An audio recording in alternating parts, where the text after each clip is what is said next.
When we go to the doctor, we often know what we want to say, but not always how to say it. My name is Dr. Charis Chambers. I'm a board-certified OB-GYN, and I'm going to provide you with a few tips on how to better convey your complaints to your gynecologist. First, period pain. What you may say is, my cramps really bother me. Next time, try saying, my period pain is so bad that I can't make it to work or school. This shows a greater duration and severity of your pain and gets your physician's attention. Heavy bleeding. What you may say is, my periods are heavy. What you should try saying is, my periods are so heavy that I have to change a super tampon every 30 minutes for 3 hours on day 2.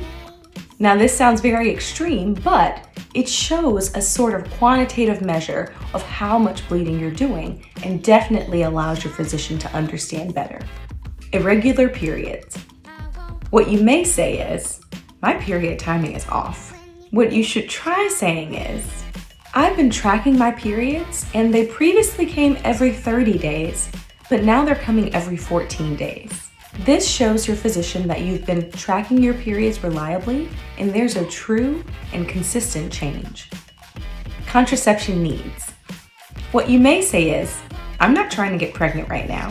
What you should try saying is, I need contraception to prevent pregnancy for at least the next 3 years. This gives your physician a timeline by which you want to prevent getting pregnant and then opens up the conversation for different options available for contraception. Concerns for STIs or sexually transmitted infections. What you may say is, I think I need to be checked.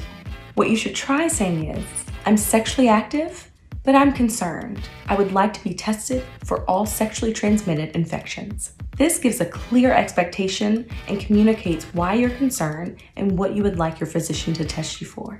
I'm Dr. Chambers. I hope this was helpful. See you next time.